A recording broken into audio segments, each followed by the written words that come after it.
Assalamualaikum warahmatullahi wabarakatuh. Selamat datang kembali di kuliah bahasa Inggris. Hari ini kita akan masuk ke topik baru, tidak tentang writing, tapi tentang structure and written expression. Nah, ini adalah bahasan yang saya ambil dari textbook untuk persiapan TOEFL. Jadi kalau teman-teman belajar TOEFL, insya Allah akan ketemu lagi dengan topik ini.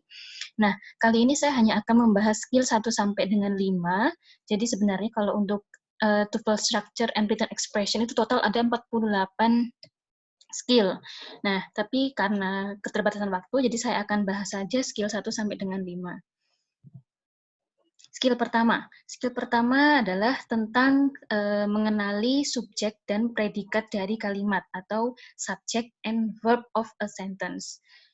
Dalam bahasa Inggris, sebuah kalimat itu minimal harus memiliki struktur satu subjek dan verb atau predikat. Jadi tidak bisa disebut kalimat jika tidak ada subjek atau tidak ada verb. Jadi kalimat itu minimum ada satu subjek dan ada satu predikat.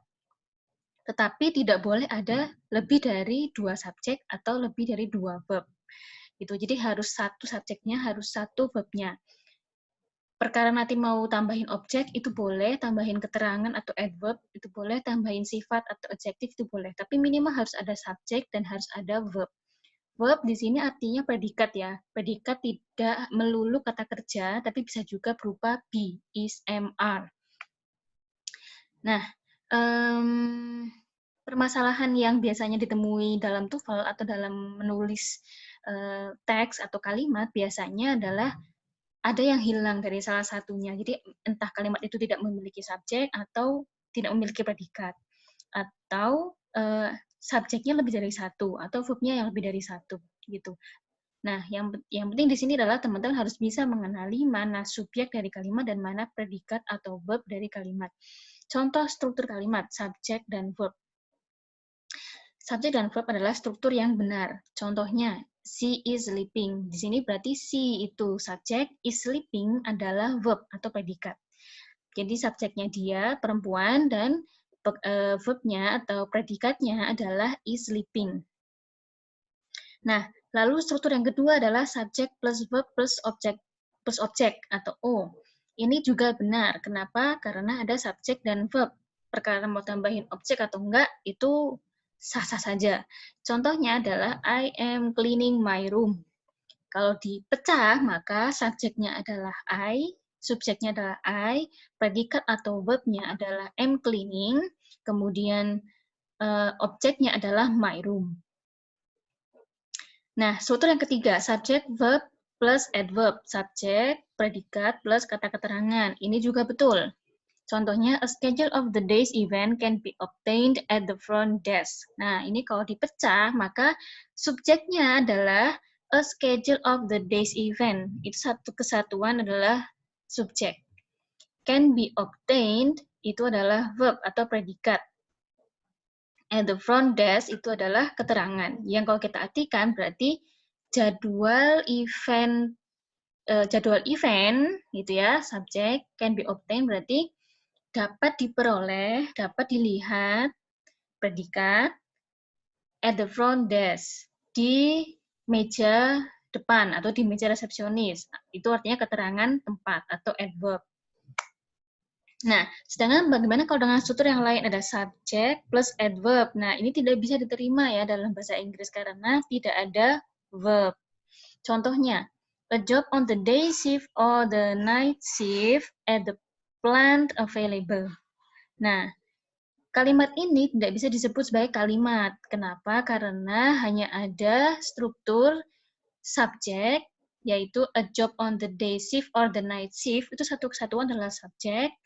Dan at the plant available itu adalah kata keterangan atau adverb gitu ya. Jadi di sini tidak ada predikatnya. Jadi kalau diartikan pekerjaan di shift siang dan shift malam di pabrik tersedia. Nah, ini kan diartikan bahasa Indonesia pun belum masuk kan. Artinya kita nggak ngerti nih pekerjaan di shift siang dan shift malam ini diapain maksudnya yang di pabrik gitu. Karena nggak ada predikatnya, maka kita tidak bisa menyebutnya sebagai kalimat. Struktur berikutnya, subjek plus objek. Ini juga nggak bisa diterima sebagai kalimat, meskipun ada 3 struktur ya di situ agak panjang. Tapi kenapa tidak bisa disebut sebagai kalimat? Karena tidak ada verb. Tambah lagi di situ subjeknya ada 2. Oke. Oh maaf, ini ada verbnya, tapi subjeknya ada 2, makanya nggak boleh disebut sebagai kalimat, gitu. Karena kalimat harus hanya 1 subjek dan hanya 1 verb, gitu. The assigned text for history class, it contains more than 20 chapters. Nah, kalau kita breakdown, maka the assigned text for history class ini subjek, it ini juga subjek, kemudian contains ini verb, dan more than 20 chapters itu objek. Nah, kalau sudah ada the assigned text for history class, sudah ada subjek, maka it itu sebetulnya tidak perlu ditulis di situ, harusnya dihilangkan. Kalau tidak, maka jadi ada double subject, dan double subject itu adalah haram hukumnya dalam kalimat bahasa Inggris. Gitu. Nah, sekarang kita ke contoh dalam TOEFL ya. Oke. Nah, jadi intinya sebelum ke contoh, kalimat dalam bahasa Inggris adalah harus memiliki 1 subjek dan 1 verb. Tidak boleh double dan tidak boleh ada yang hilang. Contoh soal. Blah blah blah was backed up for miles on the freeway. Pilihannya ada yesterday, in the morning, traffic, sama cars. Nah, kira-kira jawabannya yang mana? Nah, kita coba bahas. Jadi di contoh yang di atas, kita tahu bahwa kalimat ini sudah memiliki predikat, yaitu was, atau was backed up. Tapi tidak ada subjek. Yang di backup itu apanya, gitu kan? Maka kita perlu subjek untuk kalimat ini. Nah, kita coba nih satu persatu. Yesterday, apakah kemarin itu sebuah subjek? Bukan ya, karena yesterday itu keterangan waktu. In the morning, apakah subjek? Bukan juga, karena in the morning juga keterangan waktu. Traffic atau lalu lintas, apakah sebuah kata yang bisa dijadikan subjek? Iya, karena traffic ini termasuk kata benda. Cars atau mobil, apakah dia juga bisa dijadikan subjek? Iya, bisa juga, karena cars juga kata benda. Nah, berarti A dan B bisa kita eliminasi, tinggal C dan D. C dan D sama-sama bisa menjadi subjek. Tapi karena harus salah satu yang dipilih, maka mana nih kira-kira yang paling tepat? Nah, kita lihat lagi kalimatnya. Bla bla bla was back up.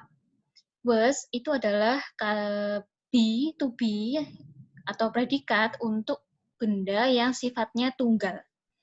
Gitu ya. Nah, berarti kata benda yang harusnya menjadi subjek adalah harus kata benda yang sifatnya tunggal, tidak boleh yang majemuk.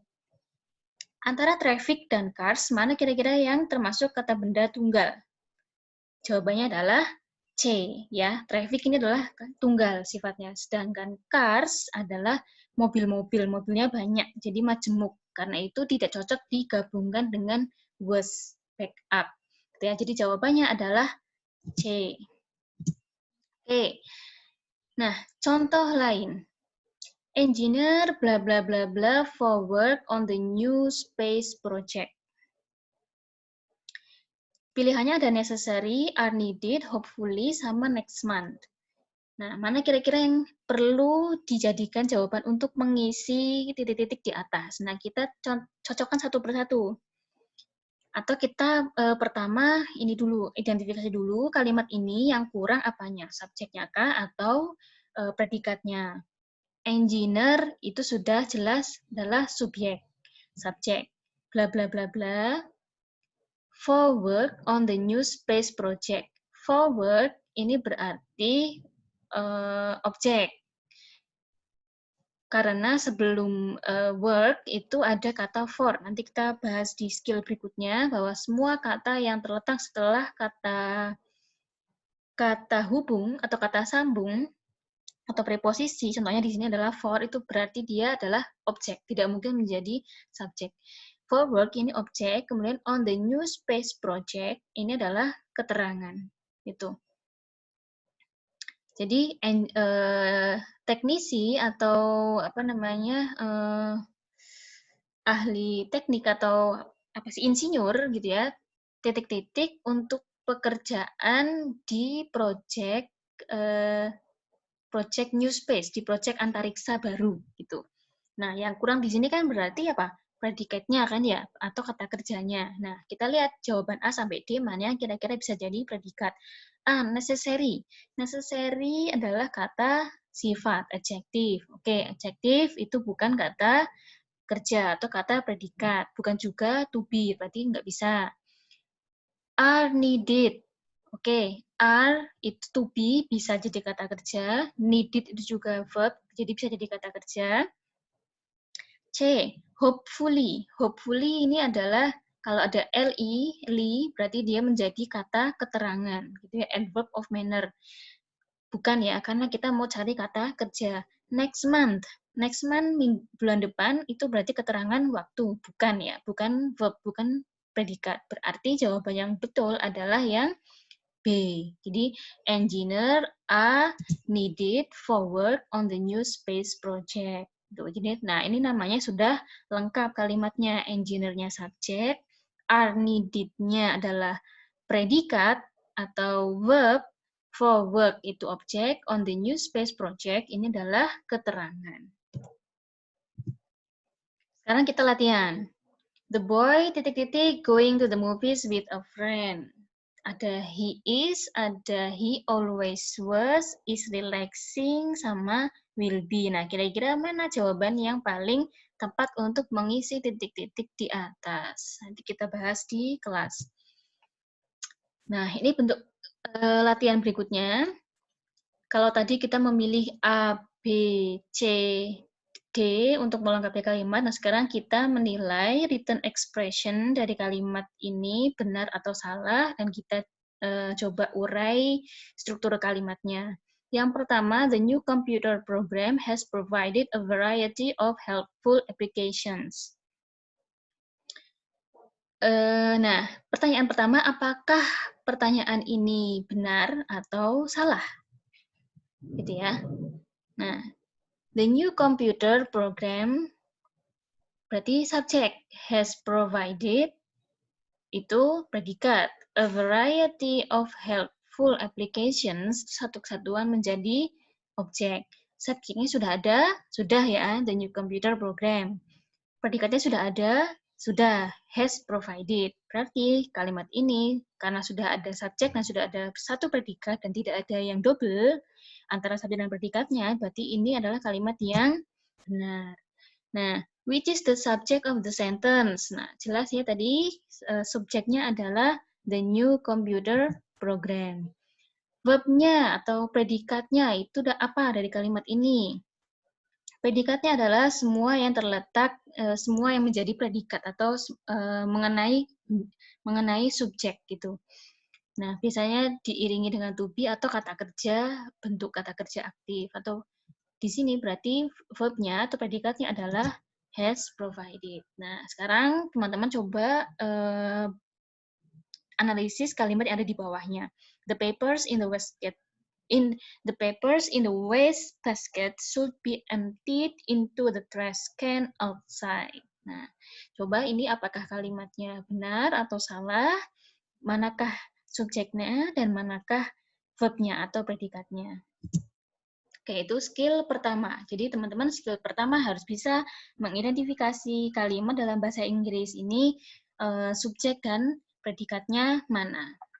Skill yang kedua adalah hati-hati dengan adanya objects of preposition atau objek dari preposisi atau kata sambung atau kata depan.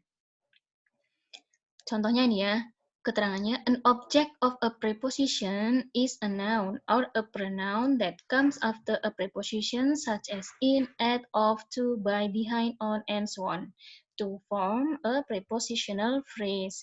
Jadi, object of preposition itu adalah kata benda atau kata ganti yang letaknya setelah kata depan. In, at, of, to, by, behind, on itu semua kata, under itu semua kata depan. Nah, semua kata yang terletak setelah kata itu, maka statusnya adalah dia kata benda objek. Jadi bukan subjek. Itu contoh. After his exams, Tom will take a trip by boat. Nah, dari kalimat ini, exams, meskipun letaknya di depan, tidak bisa disebut sebagai subjek. Kenapa? Karena sebelum kata exams itu ada after. After termasuk kata depan atau preposisi, sehingga menjadikan kata setelahnya pasti berstatus objek. Sehingga his exams di sini sifat statusnya adalah sebagai objek. Subjeknya mana? Subjeknya di sini adalah Tom. Gitu. Dan mana verbnya? Verbnya adalah will take a trip gitu. By boat di sini adalah sebagai keterangan atau keterangan cara dengan perahu gitu ya. Nah, jadi di dalam kalimat ini ada dua object of preposition. Yang pertama adalah his exams setelah kata depan after, dan yang kedua adalah boat setelah preposisi by. Gitu. Nah, jadi teman-teman jangan sampai terkecoh dalam kalimat gitu ya. Meskipun ada kata benda di depan kalimat, belum tentu dia fungsinya sebagai subjek. Meskipun subjek itu umumnya terletak di depan kalimat. Kenapa? Karena kalau di depan kata benda itu ada kata preposisi atau kata depan, maka dia bukan sebagai subjek, melainkan sebagai objek. Kita mulai ke contohnya. With his friend, titik-titik found the movie theater. Pilihannya ada has, he, later, sama went. Nah, kalau lihat contoh ini, maka teman-teman bisa langsung mengenali bahwa di depan itu ada kata benda his friend. Titik-titik found. Found ini kata kerja, berarti dia predikat. The movie theater. The movie theater setelah predikat biasanya objek. Oke, berarti di sini sudah ada kata benda with his friend, titik-titik, found, kata kerja, the movie theater, objek. Nah, yang kurang di sini adalah kata benda. Di sini yang kurang adalah subjeknya. Jadi subjek dari kalimat ini belum ada. Nah, with his friend apakah bisa disebut sebagai subjek? Tidak bisa ya. Kenapa? Karena sebelum his friend itu ada kata with. Jadi, his friend di sini meskipun letaknya di depan, dia bukan subjek, melainkan ini sebagai object of preposition. Dan with his friend, jadi satu kesatuan, itu sebenarnya adalah keterangan. Nah, berarti yang belum ada di kalimat ini adalah subjeknya. Nah, dari has, he, later, sama when, mana yang kira-kira bisa disebut sebagai subjek? Gitu. Yang pertama, subjek itu berarti harus kata benda. Gitu ya. Has. Has itu artinya telah kalau digabungkan dengan kata kerja lain. Gitu. Tapi apakah cocok? With his friend has found the movie theater. Nggak cocok. Kenapa? Karena nggak ada, belum jelas subjeknya. Has ini bukan kata benda ya, berarti dia nggak bisa dijadikan subjek. He ini adalah kata ganti untuk orang, dia laki-laki. Nah, kata ganti atau benda, kata ganti atau pronoun dan kata benda atau noun itu bisa menjadi subjek gitu ya. C. Later atau nanti ini keterangan waktu, berarti bukan kata benda. When ini adalah kata depan untuk keterangan waktu, berarti bukan juga kata benda. Nah, dari A, B, C, dan D yang bisa menjadi kata benda, yang bisa menjadi subjek hanya B, karena satu-satunya yang merupakan kata benda atau kata ganti, gitu ya. Oke, nah sekarang latihan kalimat pertama. The interviews by radio broadcasters were carried live by the station. Is the sentence correct or incorrect? Kita lihat ya, the interviews by radio broadcasters itu satu kesatuan adalah satu kesatuan adalah subjek, gitu ya. Were carried live ini menjadi predikat. By the station. By the station ini berarti keterangan oleh station. Jadi interview oleh siaran radio dilakukan secara live oleh stasiun. Stasiun radio maksudnya. Nah, jadi kalimat ini benar atau tidak benar? Jawabannya adalah benar. Which is the subject? Mana subjeknya? Tadi sudah saya jelaskan ya, subjeknya adalah the interviews by radio broadcasters. Atau the interviews, itu juga boleh. Which are the object? Jadi objeknya mana nih berarti? Objeknya adalah, object of prepositionnya mana? Nah, object of preposition letaknya adalah pasti setelah preposisi. Ada preposisi apa di sini? Ada by ya, oke. Berarti setelah by itu semuanya adalah object of preposition. Di dalam kalimat ini ada dua. Yang pertama adalah radio broadcasters, yang kedua adalah the station. Itu. Nah, jadi hati-hati, the radio broadcaster sama the station itu object of preposition, sehingga tidak akan pernah kita sebut keduanya sebagai subjek. Gitu. Atau keduanya tidak mungkin subjek dalam kalimat gitu. Makanya subjeknya di sini adalah the interviews. Itu ya, nanti coba silakan dinilai, dianalisis kalimat yang kedua. In the last possible moment before takeoff, took his seat in the airplane. Nah, ini coba dinilai apakah benar atau salah, mana subjeknya dan mana object of preposition-nya. Skill yang ketiga.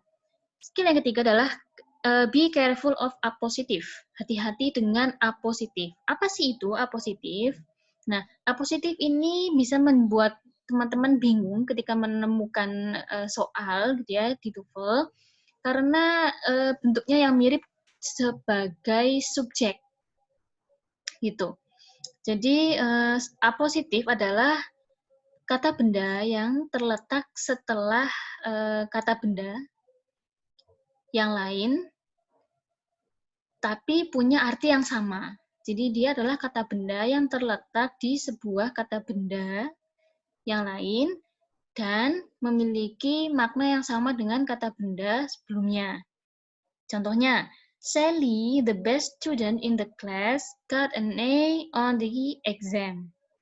Nah, di sini Sally itu subjek. Kenapa? Karena dia kata benda atau kata ganti orang letaknya di depan kalimat dan sebelum itu tidak ada preposisi. Jadi Sally ini adalah subjek. The best student in the class, siswa terbaik di kelas. Nah, siswa terbaik di kelas ini juga sebuah benda atau kata benda ya kan, student.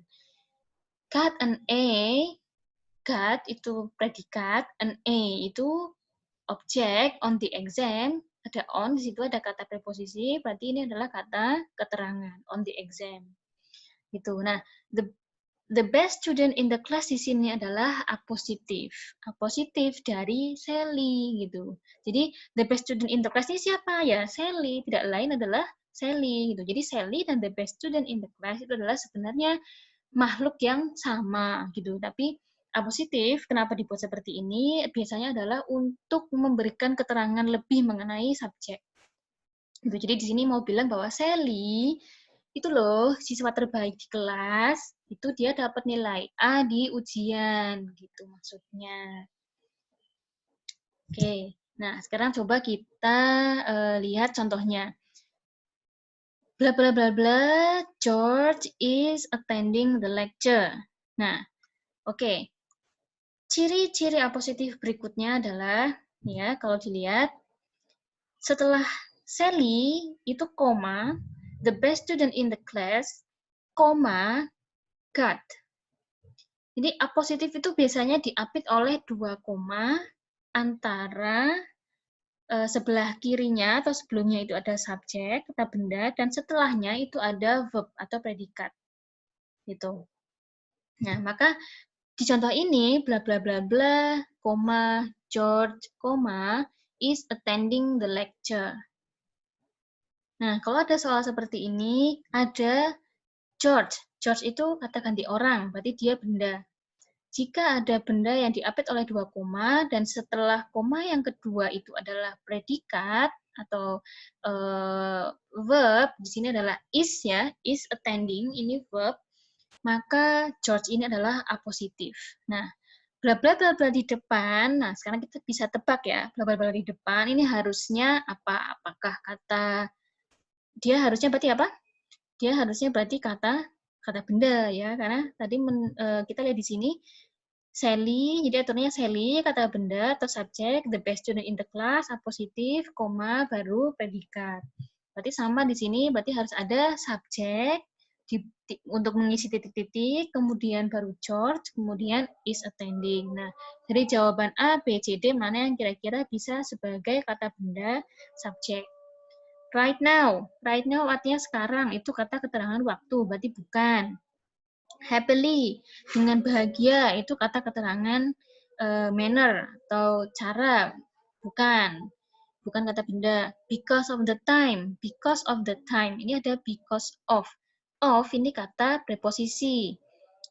Setelah preposisi ada the time, meskipun dia kata benda, dia tidak bisa berfungsi sebagai subjek karena sebelum the time ada of. Ingat ya, semua yang terletak setelah preposisi in, at, of, under, itu semua adalah kata objek, tidak bisa sebagai subjek.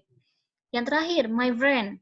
My friend ini adalah teman saya. Dia berfungsi bisa disebut sebagai, dia adalah pronoun atau kata ganti dan bisa berfungsi sebagai benda. Dan karena di sini tidak ada preposisi sebelum my friend, berarti my friend bisa dijadikan sebagai subjek. Nah, untuk mengecek apakah benar atau enggak, jawabannya D kita masukkan ke kalimat. My friend, George is attending the lecture. Diartiin, masuk akal atau enggak? My friend, teman saya, George, is attending the lecture. Menghadiri kuliah. Nah, udah bunyi ya, udah masuk akal. Berarti jawaban D ini adalah jawaban yang tepat. Contoh berikutnya di written expression. The son of the previous owner, the new owner, is undertaking some fairly broad changes in management policy.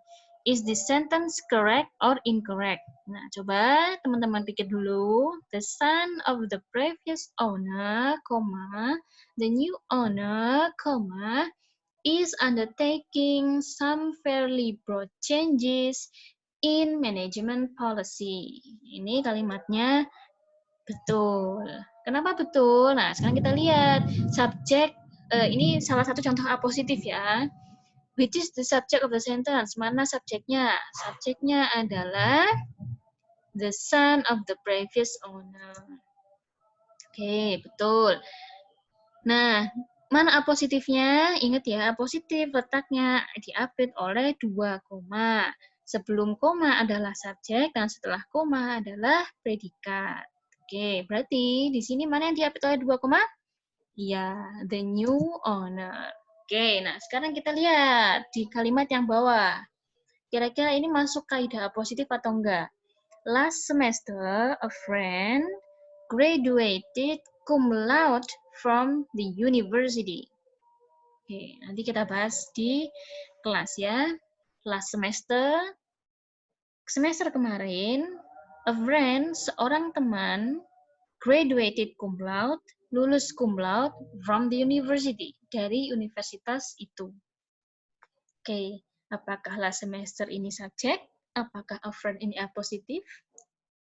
Lalu graduated cum laude from the university, apakah itu sudah termasuk predikat dan keterangan? Oke ya, silahkan dijawab. Nah, skill yang keempat adalah be careful of present participles. Nah, present participles, apa itu present participles? Present participles ini adalah kata kerja yang diberi imbuhan ing. Gitu ya, kata kerja yang diberi imbuhan ing dan fungsinya adalah sebagai kata sifat di dalam kalimat. Gitu. Jadi dia kata kerja yang jika diberi ing, maka fungsinya berubah menjadi kata sifat, tidak lagi kata kerja. Biasanya ini digunakan untuk menggabungkan dua kalimat menjadi satu.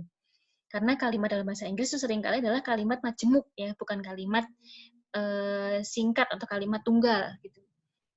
Contoh, the man is talking to his friend. Di kalimat ini, talking itu kata kerja yang diberi imbuhan ing. Apakah bisa disebut present participles? Tidak ya, karena di sini is talking ini adalah verb. Kenapa? Karena dia terletak setelah is, setelah to be. Jadi semua predikat itu predikat atau verb itu adalah semua kata kerja atau to be atau kata kerja yang letaknya setelah to be. Gitu. Nah, talking ini kan letaknya setelah to be, is. Berarti dia berfungsi sebagai kata kerja dalam kalimat ini. The man itu subjeknya, is talking itu verbnya, to itu preposisi, his friend letaknya setelah preposisi, berarti dia sebagai object of prepositions. Nah, ini satu kalimat tunggal. Berikutnya ada kalimat informasi lain. The man has a bird. Orang itu punya jenggot. Nah, dalam kalimat bahasa Inggris ini tidak efisien kalau ditulis terpisah. Biasanya akan digabung. Gitu. Nah, digabung jatuhnya nanti adalah the man talking to his friend has a bird. Di kalimat yang kedua di bawah ya. Jadi, the man talking to his friend has a bird. Orang yang sedang berkata atau berbincang-bincang kepada temannya punya jenggot. Gitu. Nah, jadi ini sama-sama ada kata talking antara kalimat yang atas sama kalimat yang bawah, tetapi statusnya, posisinya talking di dua kalimat ini itu beda. Di atas, talking fungsinya sebagai verb. Gitu, verb kata predikat dari the man. Tapi di bawah, talking itu setelah dibuang is-nya, itu berubah menjadi adjektif atau kata sifat. Jadi talking di sini artinya adalah sifat dari menyifati the man. Jadi the man yang, gitu ya, kalau diartikan dalam bahasa Indonesia, ciri-cirinya adalah setelah subjek itu ada yang-nya. Jadi laki-laki yang sedang ngomong sama temennya, ada yang-nya, berarti kan sedang ngomong adalah sifat dari laki-laki itu. Nah, jadi itulah present participles gitu ya. Present participles di kalimat yang atas, the man is talking to his friend titik, itu fungsinya sebagai verb. Sedangkan yang di bawah, the man talking to his friend, sama-sama talking, tapi talking di sini adalah fungsinya sebagai kata sifat, bukan kata kerja. Nah, nanti di kalimat biasanya akan dikecohnya seperti ini. The man is talking to his friend has a bird. Nah, itu nggak boleh. Jadi, sebelum kata kerja ing, sebelum present participles, itu tidak boleh ada to be. Gitu ya. Makanya di sini to be-nya dihilangkan. The man nggak jadi the man is talking to his friend has a bird, nggak jadi the man is talking to his friend has a bird, tetapi menjadi the man talking to his friend has a bird. Is-nya antara man dan talking dihilangkan. Itu adalah aturan present participles. Oke, nah sekarang kita contoh. The child titik-titik playing in the yard is my son. Anak itu titik-titik bermain di halaman anak saya. Nah, berarti kan ini gampangannya kalau di bahasa Indonesia kan, biar jadi kalimat, anak itu yang sedang bermain di halaman adalah anak saya. Ya kan? Nah, berarti si titik-titik ini adalah harus diisi dengan sesuatu yang bisa mengartikan yang bisa menjadikan kata sifat untuk the child, yang bisa memberikan kata sifat untuk the child. Tadi, kata sifat itu bisa dibuat dengan cara memberikan present participle. Nah, kira-kira mana? Berarti di sini present participle-nya itu apa? Nah, kalau di kalimat ini sebenarnya present participle-nya itu sudah ada, yaitu playing in the yard. Jadi, the child playing in the yard is my son. Gitu. Jadi sebenarnya kalimatnya sudah betul, sudah lengkap. The child playing in the yard is my son. Anak yang bermain di halaman adalah anak saya. Udah betul. Nah, tapi kenapa dikasih titik-titik ya antara child dan playing? Artinya harus ada yang diisikan di situ. Nggak mungkin dong ini soalnya salah gitu kan. Nah, dari A, B, C, D, manakah yang kalau diisikan ke kalimat di atas tidak mengubah makna kalimat ini? Karena kalimatnya sudah lengkap dan kalimatnya sudah benar. Maka apa yang bisa ditambahkan? Nah, coba kita lihat ya. Kalau kita nggak ngerti, maka kita coba satu-satu. The child now playing in the yard is my son. Anak yang sekarang sedang bermain di halaman anak saya. Masuk akal ya? Oke. Sekarang coba kalau is. The child is playing in the yard is my son. The child is playing in the yard is my son. Ada dua is. Ingat, aturan dalam bahasa Inggris tidak boleh ada double verb. Harus satu aja verbnya. Nah, karena sudah ada is my son, is itu verb, is itu predikat, maka is tidak boleh diisikan ke atas karena menjadikan kalimat itu double verb. Sekarang be. The child be playing in the yard is my son. Nggak bisa juga ya, karena be nggak bisa dipasangkan dengan be playing. Gitu. Karena playing di sini dia kata kerja ing gitu ya. Dia bukan asalnya bukan dari kata sifat. Sedangkan be itu harus diikuti dengan pure kata sifat gitu. Sedangkan playing itu kan play kata kerja tambah ing gitu kan. Kata kerja yang ditambah ing sehingga membentuk kata sifat, bukan kata sifat dari asalnya gitu. Nah, jadi nggak bisa dipasangkan dengan be. Be harus dipasangkan dengan kata sifat pure, kata sifat murni. Jadi dari awal memang sudah kata sifat. Misalnya merah, sakit, pintar, pandai, ganteng, cantik. Nah, itu kan kata sifat.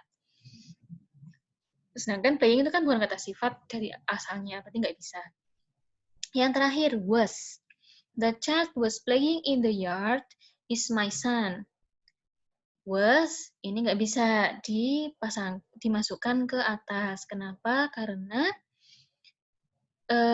ada kata is. Is di kalimat ini membuat kalimat ini konteksnya adalah present. Jadi terjadi pada waktu itu, terjadi saat ini. Kalau sedangkan was itu adalah to be dari is yang bersifat yang menandakan lampau. Jadi nggak bisa ya, yang diisikan di kalimat ini berarti harus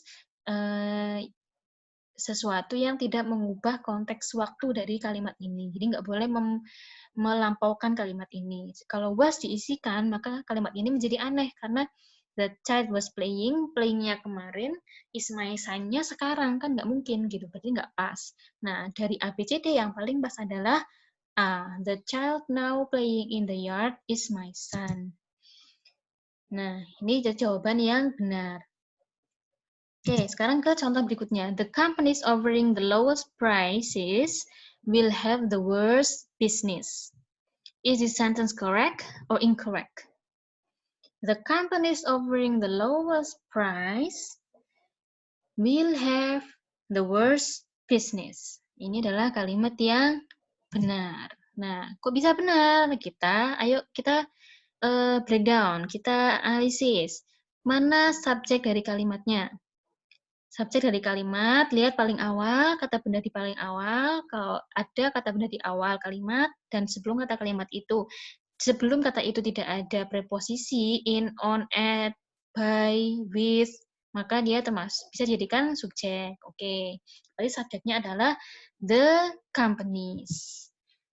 Nah, Di kalimat ini itu ada present participle. Mana present participle-nya? Present participle itu pasti letaknya setelah subjek. Dan dia terbentuk dari tadi apa? Kata kerja yang ditambahkan dengan ing. Mana? Berarti di sini di mana ada kata kerja yang ada ing-nya? Iya, yang offering ya. Nah, ini offering-nya adalah present participle dari the companies. Kemudian, which is the verb of the sentence? Kata kerja dari kalimat ini adalah, oke, ada modality, ada have. Ini ya. Oke, nah, jadi kata kerjanya adalah will have. Jadi subjeknya adalah the companies, kemudian the offering the lowest price ini menjadi satu kesatuan dengan the companies sebagai subjek. Karena offering di sini fungsinya adalah participle, present participle. Jadi meskipun dia kata kerja, tapi di sini sifatnya posisinya bukan sebagai predikat melainkan sebagai kata sifat dari the companies. Jadi companies-nya punya sifat apa? Punya sifat companies yang menawarkan harga yang paling rendah. Itu adalah present participle-nya atau sifatnya dari companies. Oke, nah sekarang coba kita analisis yang di bawah. Those travelers are completing their trip on TWA should report to gate 3. Nah, coba sekarang dinilai apakah kalimat ini benar atau salah, mana subjeknya, mana verbnya, dan mana present participle-nya. Oke, nah skill yang terakhir yang saya mau bahas adalah be careful of past participles. Tadi kalau yang 4 ada be careful of present participles. Nah, kalau yang 5, be careful of past participles. Gitu. Jadi, ada present participles, ada past participles. Nah, bedanya apa dengan present participles? Past participles ini adalah kata kerja yang muncul setelah have atau be. Have atau has atau be atau to be. Gitu. Nah, jadi bisa is, am, are, gitu. Nah, present participles ini dalam kalimat, dia bisa berfungsi sebagai kata kerja. Kalau sebelumnya ada have atau be, tetapi kalau sebelumnya tidak ada have atau be, maka past participle ini fungsinya adalah sebagai sifat. Ini jadi prinsipnya sama ya dengan present participle tadi. Nah, ini juga biasanya digunakan untuk menggabungkan dua informasi atau dua kalimat tunggal menjadi satu kalimat majemuk. Contohnya, the television has been purchased by my family. Itu kalimat tunggal. Televisi itu sudah dibeli oleh keluarga saya. Informasi berikutnya, the television was expensive. Ini juga kalimat tunggal. Televisi itu mahal. Nah, mau digabung menjadi kalimat majemuk. Jika digabung, maka tidak serta-merta the television has been purchased by my family. The television was expensive. Enggak ya. Tapi biasanya cukup pakai satu kata subjek, the television. Kemudian has been purchased ini dipendekkan menjadi hanya purchase. Jadi kalimat yang di bawah. The television purchased by my family was expensive. Kalimat ini sudah betul dengan maknanya televisi yang dibeli oleh keluarga saya mahal harganya. Nah, jadi di sini kita bisa lihat bahwa past participle purchase di kalimat yang awal di atas itu fungsinya sebagai verb karena sebelumnya ada has been. Has itu adalah to be. Semua kata yang terletak setelah to be itu pasti verb atau predikat. Sedangkan yang di bawah the television purchased. Purchase-nya sama masih bentuknya, tetapi purchase yang di bawah fungsinya sudah berubah menjadi kata sifat karena has been-nya sudah dibuang. Gitu. Nah, jadi di sini adalah purchase, meskipun dia kata kerja yang ditambah ed, fungsinya di sini bukan sebagai kata kerja atau predikat, tetapi sebagai sifat dari subjek. Jadi purchase ini adalah adjektif atau sifat dari the television. Begitu past participle. Nah, jadi ciri-cirinya past participle adalah kata kerja yang ditambahkan biasanya dengan tambahan ed. Nah, bedanya dengan present participle, jadi kalau present participle adalah kata kerja yang ditambah dengan ing. Gitu. Nah, di sini adalah past participle biasanya mengartikan pasif gitu. Jadi yang kalau diartikan dalam bahasa Indonesia di sini the television purchase, televisi yang dibeli gitu ya. Sedangkan kalau kita lihat di slide berikutnya, yang present participle itu dia kalau diartikan ke dalam bahasa Indonesia itu biasanya menjadi yang gitu kan, atau yang melakukan pekerjaan. The man talking, orang yang berbincang, orang yang lagi ngomong gitu kan, bukan bukan orang yang diomongi, bukan oleh temannya, bukan. Kalau di sini artinya adalah orang yang lagi ngomong, artinya dia melakukan kata kerja aktif. Nah, itu bedanya present participle dengan past participle. Nah, kalau past participle ini biasanya mengartikan yang atau yang artinya pasif gitu. Jadi the television purchase, televisi ini dibeli gitu, dibeli. Artinya kan pasif ya, passive voice. Nah, itu contoh dari past participle. Kita lihat contoh dalam soal. The packages mailed at the post office will arrive Monday. Nah, ini kalau kita artikan, paket dikirim ke post office, kantor pos akan tiba hari Senin. Gitu. Sebenarnya ini kalimatnya kalau dihilangkan titik-titiknya, isian kosongnya sudah lengkap. Karena sudah ada mail past participle di sini. The packages, paket yang dikirim di kantor pos, ke kantor pos akan sampai pada hari Senin. Gitu. Nah, tetapi karena soal ini menghendaki ada kata-kata yang diisikan antara the packages dan mail, maka kita harus pilih di antara A, B, C, D, mana yang tidak merubah makna kalimat di atas. Kita lihat satu persatu. Have, coba ya. The packages have mailed at the post office will arrive Monday.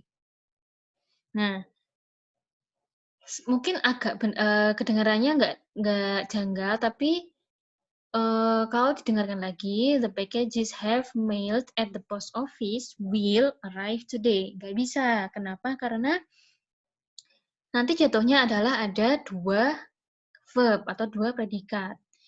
Paket yang telah have mailed. Have itu kan verb ya, atau semua yang terletak setelah have itu adalah verb. Berarti di sini mailed itu kalau sebelumnya adalah have, mailed ini fungsinya sebagai kata kerja atau verb. Sedangkan di kalimat ini sudah ada verb di belakang, yaitu will arrive. Nah, kan ada dua verb nih berarti, mailed sama will arrive. Nah, nggak bisa, harus salah satu. Nggak boleh ada dua verb dalam kalimat, berarti A bukan jawabannya. B, the packages were mailed at the post office will arrive to Monday. Were ini juga B. Semua kata yang terletak setelah semua kata kerja yang terletak setelah to be itu juga termasuk verb. Berarti kalau ada were mailed, maka mailed di sini menjadi kata kerja. Sama ya kasusnya dengan yang A, nggak bisa. Karena nanti jadinya double kata kerja, double predikat. Gitu. Jadi predikatnya ada dua, ada mailed dan ada arrive. Gitu. Nggak bisa. Nah, sedangkan yang C. The packages them mailed at the post office will arrive Monday. Them ini adalah kata ganti atau pronoun. Pronoun itu termasuk ke dalam kata benda. Kata benda fungsinya adalah dua. Dia bisa menjadi subjek, bisa menjadi objek. Nah, the packages them mailed. Kalau them ditaruh di atas, maka jadinya ada dua kata benda dalam dalam posisi yang berdekatan. The packages kata benda, them ini juga kata benda. Maka nggak bisa, dalam satu kalimat harus hanya ada satu subjek, nggak boleh ada double.